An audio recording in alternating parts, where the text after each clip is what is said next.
¿Alguna vez confiaste tanto en alguien que empezaste a ignorar tus propios instintos? No porque fueras ingenuo, sino porque esa persona había logrado convencerte de que lo hacía todo por tu bien. Esta no es una historia de celos ni de traición convencional. Es una de esas historias de venganza disfrazadas de amor, tan sutiles que apenas se notan hasta que es demasiado tarde. Me llamo Tomás. Tengo 42 años. Soy bombero en Valencia, y durante más de un año viví al lado de una mujer que aseguraba querer salvarme, mientras lentamente me enfermaba. No hubo gritos, no hubo golpes, solo cenas con ingredientes especiales, tés amargos con nombres exóticos y una sonrisa serena que ocultaba algo mucho más oscuro. Lo más desconcertante es que ella no creía estar haciéndome daño. En su mente, era una misión, una cruzada personal para liberarme de la toxicidad del mundo moderno. Lo que voy a contarte no es fácil de asimilar, pero es necesario, porque a veces el verdadero peligro no viene de un enemigo, sino de alguien que dice amarte. Y si alguna vez has sentido que algo no encaja en tu propia casa, esta historia puede hacerte ver lo que antes preferías no mirar. Mi historia con Lucía comenzó como esas conexiones improbables que solo suceden una vez en la vida. Nos conocimos en una jornada de formación en primeros auxilios, organizada por la Cruz Roja en Valencia. Yo asistía como formador voluntario. Ella, como oyente, recién llegada de un retiro de medicina ayurvédica en la Sierra de Cádiz. Lucía era diferente.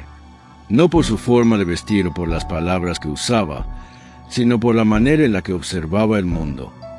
Como si cada hoja, cada síntoma, cada silencio tuviera un propósito oculto. Yo, que estaba acostumbrado al orden riguroso del cuartel y a la lógica de la emergencia, encontré en ella un respiro, una especie de magia silenciosa.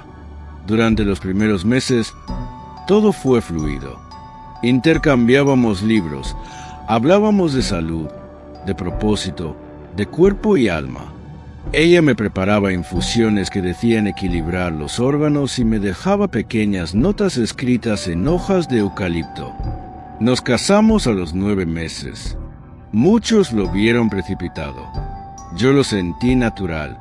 Cuando dos personas se entienden en lo profundo, el tiempo deja de ser un obstáculo. Durante los primeros 2 años, vivíamos una rutina armoniosa. Yo trabajaba en turnos de 24 por 48 y ella se dedicaba a atender consultas privadas como terapeuta energética en un centro de bienestar alternativo. Compartíamos una cocina repleta de frascos con etiquetas escritas a mano, tinturas, raíces secas, fermentos. Lucía hablaba con pasión de la microbiota, de los campos electromagnéticos del corazón, de cómo la comida podía sanar no solo el cuerpo, sino también el carácter. No voy a mentir, había momentos en que algunas de sus prácticas me parecían exageradas, pero nunca le resté valor. Yo, que cada semana sacaba cuerpos de coches incendiados o reanimaba ancianos en medio de la calle, apreciaba su visión centrada en la prevención, en el cuidado antes del colapso. Su mundo me ofrecía un tipo de equilibrio que yo necesitaba, aunque aún no lo supiera. Sin embargo, como suele ocurrir con las grietas más peligrosas, el cambio no vino de golpe. Fue progresivo. Primero fueron sus lecturas. Pasó de autores como Deepak Chopra a foros digitales anónimos donde se hablaba de reprogramación celular mediante exposición controlada. Luego vino su lenguaje. Empezó a decir que el cuerpo debía atravesar el desorden para alcanzar el orden. A veces, mientras cocinaba, murmuraba frases que no entendía del todo. El cuerpo que no se desafía, se debilita. Yo lo atribuí al estrés, a la saturación informativa, a su necesidad de encontrar un nuevo enfoque para su trabajo. Incluso cuando empezó a preparar menús distintos para cada uno y a decir que yo estaba demasiado cargado de proteínas animales, no lo tomé como un rechazo. Pensé que era temporal. Pero lo que no entendí entonces fue que esa distancia no era casual. Era parte de algo que ya estaba germinando. Un plan. Uno que no buscaba cuidarme, sino demostrarme algo, a cualquier costo. Las señales empezaron como pequeños desajustes, fácilmente justificables si uno no quiere mirar de cerca. Primero fue el sueño. Lucía decía que mi respiración nocturna interrumpía sus ciclos circadianos, que mi energía cortaba el flujo natural de su descanso. Me pidió dormir en la habitación de invitados. Lo planteó con suavidad como una sugerencia temporal. Acepté. Pensé que era una fase, algo pasajero, pero nunca volvimos a compartir la cama. Después vinieron las comidas. Ella decía que estaba experimentando con un protocolo antiinflamatorio basado en su tipo de sangre y que por eso no podía comer lo mismo que yo. Dejé de ver las cenas en pareja. Yo volvía de una guardia de 24 horas con hambre y ella ya había comido algo ligero 3 horas antes. Aún así, me dejaba platos preparados. Sopas espesas con raíces, caldos con sabores amargos, batidos espesos con consistencias difíciles de identificar. Siempre con una frase: esto te va a ayudar a depurar. La cocina también empezó a cambiar. Nuestros armarios se llenaron de frascos sin etiquetas, con polvos marrones, líquidos turbios y semillas fermentadas. Un día, tomé por accidente una cucharada de lo que pensé que era Tiny y terminé con un malestar estomacal de 2 días. Ella lo minimizó. Estás desintoxicando. Eso es bueno. Algunas mañanas me encontraba con tazas sucias en la encimera, con restos de lo que parecían infusiones oscuras. Cuando preguntaba, ella respondía con evasivas: estoy probando recetas nuevas para mis sesiones. Pero lo que más me desconcertó fue el día que encontré mi cepillo de dientes dentro de un recipiente con vinagre. Lucía se rió y dijo que lo había puesto allí para limpiarlo de vibraciones negativas acumuladas. En paralelo, sus conversaciones se volvieron más radicales. Hablaba de doctores como si fueran comerciantes del miedo. Decía que la medicina occidental era una industria del síntoma y no de la sanación. Yo intentaba entender, incluso debatir desde el respeto, pero su tono era cada vez más cerrado. Ya no quería hablar, quería convencer. Empezó a pasar más horas frente al ordenador en plataformas que yo no conocía. Foros privados, grupos de Telegram donde compartían protocolos alternativos con nombres que sonaban a pseudociencia disfrazada de sabiduría ancestral. Un día la escuché decir en voz baja mientras escribía: no hay sanación sin crisis. Lo que más me inquietó fue un patrón sutil pero persistente. Parecía interesada, casi obsesionada, con el funcionamiento de mi cuerpo. Me hacía preguntas sobre cómo había dormido, si me sentía pesado después de las comidas, si mis evacuaciones eran regulares. Yo pensaba que era preocupación, cariño, pero ahora lo veo distinto. No preguntaba para cuidar, preguntaba para controlar. Y quizás el gesto más inquietante ocurrió una mañana cualquiera. Abrí el refrigerador buscando el café de siempre. No estaba. En su lugar, encontré una botella con un líquido denso y rojizo. Lucía apareció detrás de mí en silencio. Dijo: estoy preparando algo que te hará sentir muy diferente, pero aún no está listo. Yo sonreí por cortesía, pero por dentro sentí una incomodidad profunda, como si algo hubiera cruzado un umbral invisible, como si lo que antes era excentricidad comenzara a rozar el peligro. La noche en que todo se hizo evidente fue una de esas en las que el aire parece más denso de lo normal, como si algo invisible flotara entre las paredes. Llegué a casa agotado después de atender un incendio en un edificio antiguo del centro. Lo único que deseaba era una ducha rápida y algo de comida caliente. Lucía me esperaba en la cocina. ya vestida con ropa de lino blanco y una pulsera de cuentas oscuras que no la había visto antes. Sonrió apenas me vio, pero era una sonrisa distinta, sostenida por algo que no sabía nombrar. «Hoy te preparé algo muy especial», dijo con un tono suave, casi ceremonial. «Es una crema ayurvédica depurativa. Tiene ingredientes que ayudan a limpiar órganos y desbloquear emociones». El plato estaba servido en un cuenco de cerámica marrón. A primera vista, parecía una crema de verduras cualquiera. Textura espesa, color entre mostaza y ocre. Pero el olor era distinto. No era simplemente fuerte o especiado. Era ácido, ligeramente metálico, con una nota que recordaba al vinagre fermentado en exceso.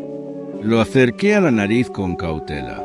No era solo raro, era desagradable. Mientras tanto, ella se sirvió una ensalada de hojas frescas con aguacate y almendras. También se preparó un jugo verde. Nada de lo que comía coincidía con lo que me había servido. Me llamó la atención ese contraste, pero no dije nada. Me limité a preguntar con tono casual, ¿no comerás lo mismo? No, ya lo probé antes. Este lote es todo para ti. Quiero que sientas el efecto completo sin interferencias externas. Intenté disimular mi incomodidad. Agradecí el gesto, pero le pedí ir al baño primero. En realidad, necesitaba tiempo para pensar, para procesar lo que estaba sintiendo. Me encerré y me miré al espejo. Mi cara estaba tensa. Algo dentro de mí gritaba que no tocara ese plato.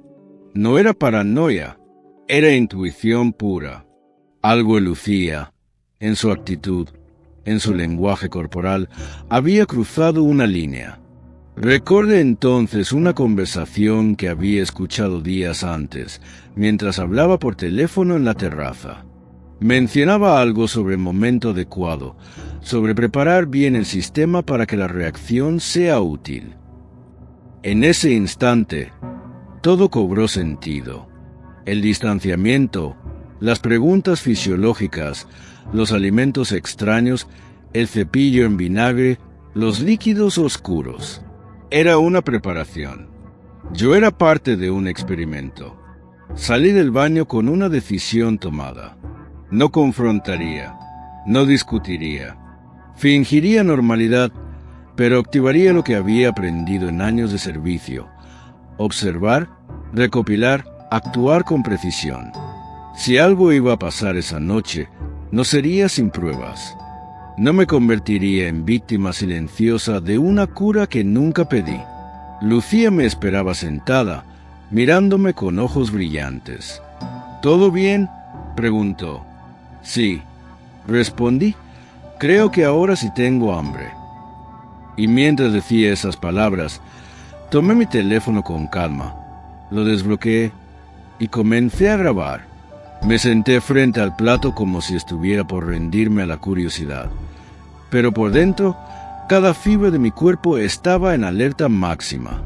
Coloqué el teléfono móvil al lado del cuenco, con la pantalla hacia abajo. La aplicación de grabación ya estaba activada. En mi trabajo como bombero, había aprendido que los detalles importan, que lo que no se documenta puede desaparecer en la ambigüedad. Y ahora, en mi propia cocina, necesitaba pruebas.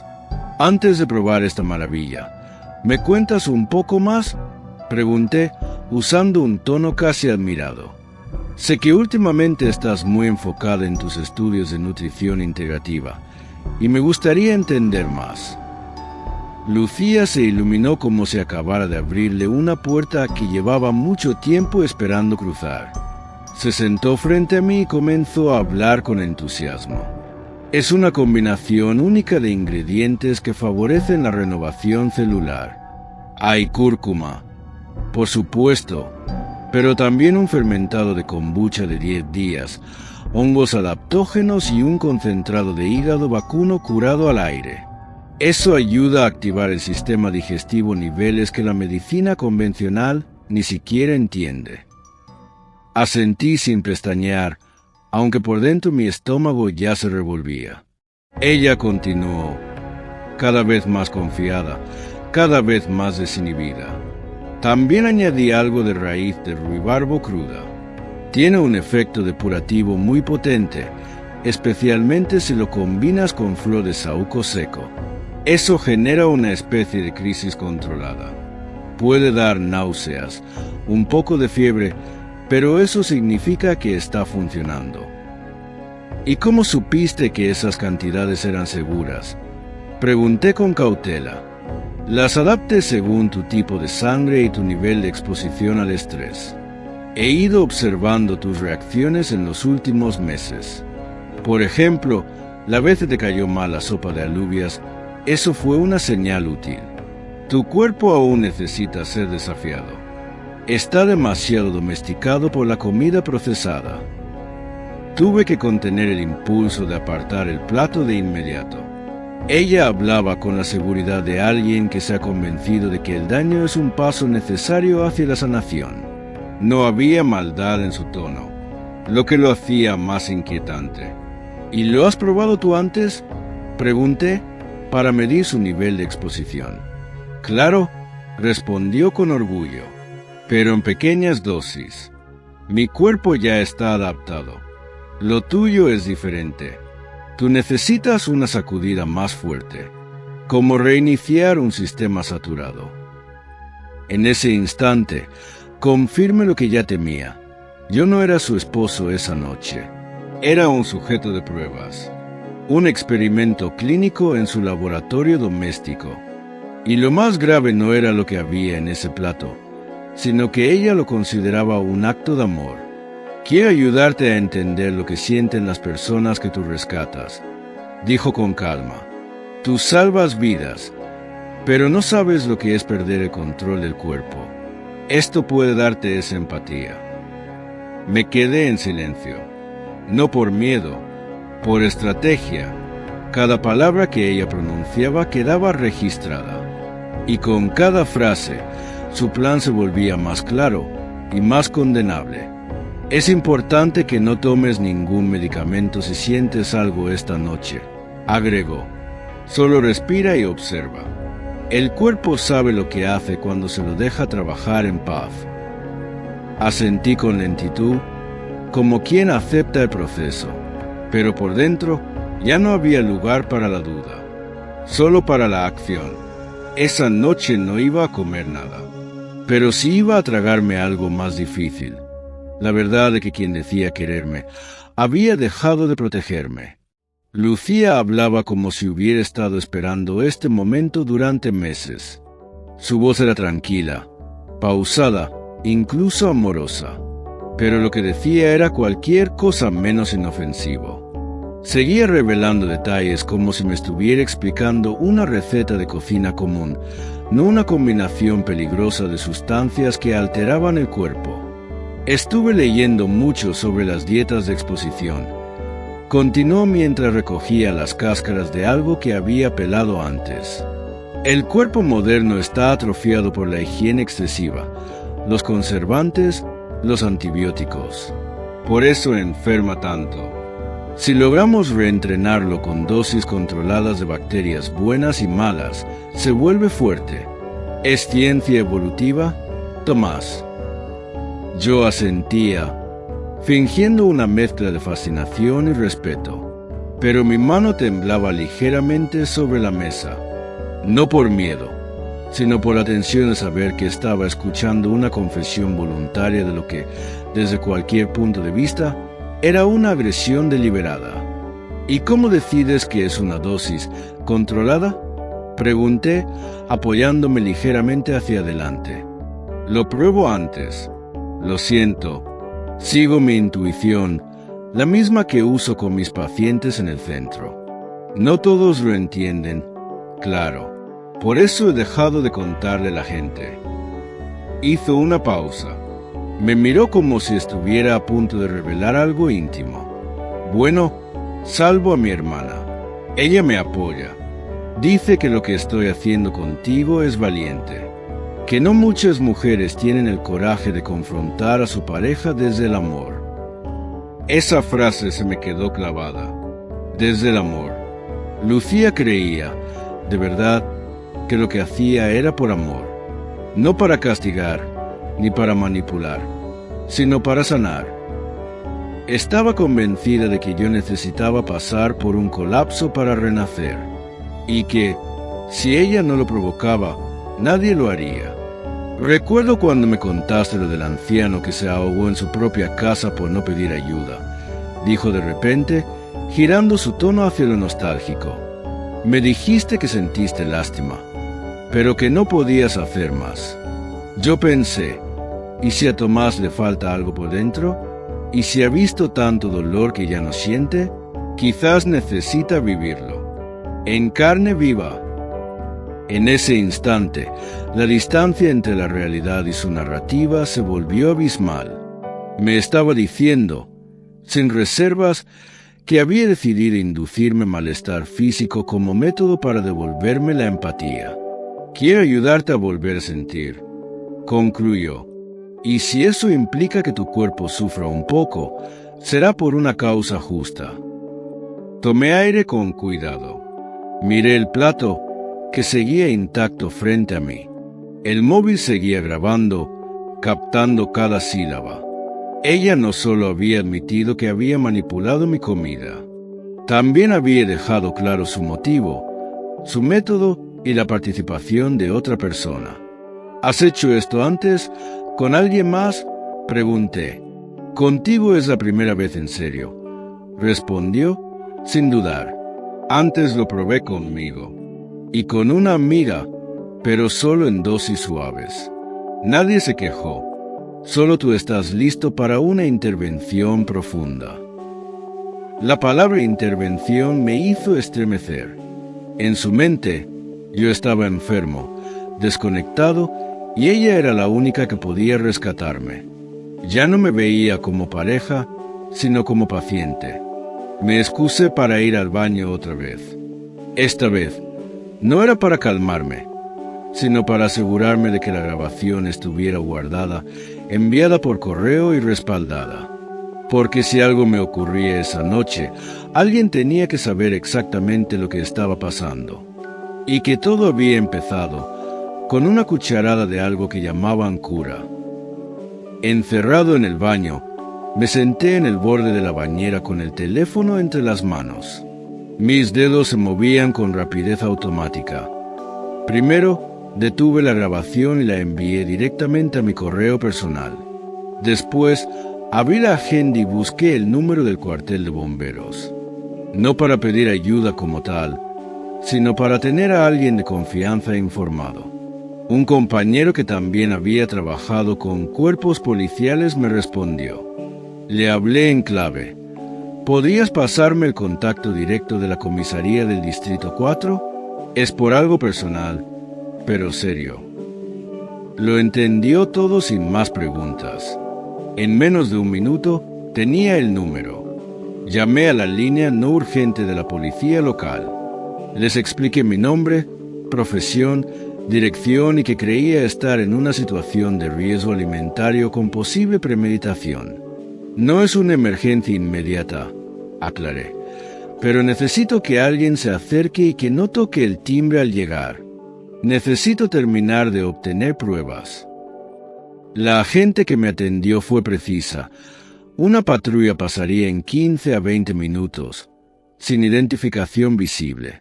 Cuando regresé a la cocina, Lucía estaba al teléfono, hablando en voz baja. Alcancé a oír la frase, ya está casi listo, él va a entender después. Cuando notó mi presencia, colgó de inmediato. ¿Era tu hermana?, pregunté. Sí, respondió sin mirarme. Le estaba contándolo, por fin estás empezando a ver lo que intento mostrarte. Me senté de nuevo frente al plato, aparentando una serenidad que no sentía. Quizás tienes razón. Quizás estoy demasiado cerrado. Me gustaría intentarlo, pero antes, ¿podrías repetirme todo? Lo de los ingredientes, el proceso, por si me da alguna reacción. Me sentiría más seguro si lo comprendo mejor. Ella sonrió con una dulzura que ahora me parecía casi siniestra. Activé una nueva grabación mientras asentía, animándola con gestos. Esta vez, habló más despacio, como si quisiera enseñarme. Mencionó las proporciones exactas de cada componente. El fermento, la raíz de ruibarbo, el caldo con residuos biológicos del frigorífico. Incluso dijo haber usado un poco del líquido espeso que queda en el fondo porque ahí vive la parte más activa del proceso. Mis nudillos se apretaban debajo de la mesa, fuera de su vista. Cada frase que pronunciaba era una nueva prueba. Ya no era solo sospecha. Era una admisión completa, repetida, grabada y en breve corroborada. Solo quedaba esperar a que el coche policial se detuviera a una calle de distancia. El resto ya no dependía de mí. Lucía fue trasladada esa misma noche a la comisaría del Distrito 4 para rendir declaración. Su actitud, según me informaron después, oscilaba entre la negación, la victimización y la justificación espiritual. Aseguró en varias ocasiones que su intención jamás fue causarme daño, sino provocar una crisis curativa necesaria. Lo repetía como un mantra. Los agentes, sin embargo, no estaban interesados en su marco ideológico, sino en los hechos. 3 días después, el laboratorio forense envió los resultados preliminares del análisis del plato que había preparado. El informe era alarmante. La muestra contenía niveles elevados de salmonela, trazas de E. coli, compuestos fermentados con riesgo bacteriológico y un concentrado no registrado de suplementos naturales con alta carga de hierro y raíz de ruibarbo cruda. Según el toxicólogo, si yo hubiera consumido la totalidad del plato, habría experimentado un episodio severo de intoxicación alimentaria, deshidratación aguda y riesgo de daño hepático. El fiscal del caso no tardó en actuar. Se formalizaron 3 cargos: manipulación alimentaria con premeditación, tentativa de lesiones graves y negligencia con agravantes. La figura de tentativa fue clave. Los audios proporcionados en mi testimonio demostraban no solo el acto en sí, sino la intención repetida y planificada de exponerme a esa sustancia en varias ocasiones. Lucía, inicialmente reacia a aceptar cualquier responsabilidad, fue asesorada por su abogada para optar por una confesión parcial a cambio de una reducción de pena. Después de varias semanas y un proceso mediado por peritajes psicológicos, se declaró culpable. Fue condenada a 18 meses de libertad condicional con control judicial, 150 horas de servicios comunitarios y la obligación de asistir a terapia semanal en un centro especializado en tratamiento de creencias disfuncionales y dependencia emocional. Además, se dictó una orden de alejamiento por 3 años y la prohibición de comunicarse conmigo por cualquier medio. Yo, por mi parte, presenté la demanda de divorcio inmediatamente después de la sentencia. Ella no la contestó. La separación fue rápida, limpia y silenciosa. No hubo escándalo público ni titulares en los periódicos. Pero para mí, esa resolución fue un cierre imprescindible. No por venganza, sino por respeto a mí mismo. Porque en las historias de venganza más profundas, no se trata de castigar al otro. Se trata de recuperar la propia dignidad y de no permitir nunca más que el amor venga disfrazado de control. Después del juicio y del divorcio, la casa se volvió demasiado silenciosa. No por la ausencia de ruido, sino por la ausencia de tensión. Por primera vez en mucho tiempo, podía caminar por mi cocina sin desconfiar del olor de una sopa, sin preguntarme qué había en mi taza. Me mudé a un piso más pequeño, cerca del cuartel, con lo justo y necesario: una cama firme, una mesa sencilla y una cocina que solo yo tocaba.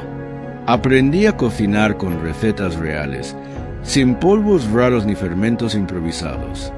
Descubrí que preparar un guiso básico podía ser un acto de recuperación emocional. Durante los fines de semana comencé a colaborar con una ONG que ofrece apoyo a personas que han atravesado relaciones abusivas, aunque el abuso no se parezca a lo que solemos imaginar. Porque lo que viví no dejó moretones visibles, ni gritos en medio de la noche, pero me enfermó el cuerpo y me enredó la mente. Había confiado tanto en alguien que dejé de confiar en mí mismo, y recuperarse de eso lleva tiempo. Empecé terapia. Al principio no sabía qué decir. Sentía que no tenía derecho a llamarlo abuso porque no hubo agresión directa, porque ella no gritó, porque nadie me creyó en un inicio cuando dije, algo no está bien, pero no sé explicar qué. Pero mi terapeuta fue clara desde el primer día. La violencia también puede ser suave, puede venir envuelta en lenguaje terapéutico, y lo que viviste fue control, disfrazado de cuidado. Eso cambió mi forma de ver todo. Ya no buscaba respuestas en lo que Lucía había hecho, sino en lo que yo necesitaba reconstruir dentro de mí. Volví a salir con personas, poco a poco, no buscando pareja, sino conexión real, prestando atención a los gestos, al lenguaje, a cómo el otro se refería al respeto, al cuerpo, a los límites. Hoy me siento más fuerte, no porque nada me duela, sino porque aprendí a escucharme, a distinguir entre quien quiere ayudarte y quien quiere controlarte por tu bien. Y si algo puedo decir con certeza es esto: el peligro no siempre se presenta con un grito o una amenaza. A veces llega con una sonrisa dulce, un plato tibio y una frase suave que dice, es por tu salud. Por eso, nunca más ignoraré esa voz interna que me dice, esto no está bien. Porque la verdadera sanación no duele, y el amor nunca debería enfermar. Soy la doctora Paula Méndez, psicóloga clínica especializada en dinámicas de control emocional y relaciones disfuncionales. El testimonio de Tomás no es solo una historia personal, es una de esas historias de venganza silenciosas, donde la agresión no se expresa con gritos ni violencia física, sino con manipulación disfrazada de amor. Lo que vivió, aunque sutil, es un ejemplo claro de cómo una persona puede justificar el control bajo el argumento del cuidado. Muchos hombres, y mujeres también, atraviesan situaciones similares sin saber nombrarlas. Porque cuando el abuso viene acompañado de una sonrisa, de un lo hago por ti, cuesta más reconocerlo y aún más denunciarlo. Por eso, si alguna vez has sentido que alguien decide por ti lo que es bueno para tu cuerpo, para tu salud o para tu bienestar, sin que tú lo hayas pedido, detente y pregúntate, ¿esto es amor o es dominación? La verdadera sanación parte del respeto, nunca de la imposición. Déjanos tu opinión en los comentarios. ¿Tú también sentiste esa incomodidad alguna vez? Comentario sugerido para interactuar. Esto me hizo pensar. Si esta historia te tocó, compártela. Tal vez alguien cerca de ti la necesita más de lo que imaginas. Y si quieres más historias de venganza como esta, suscríbete y activa las notificaciones. Nos vemos en el próximo video.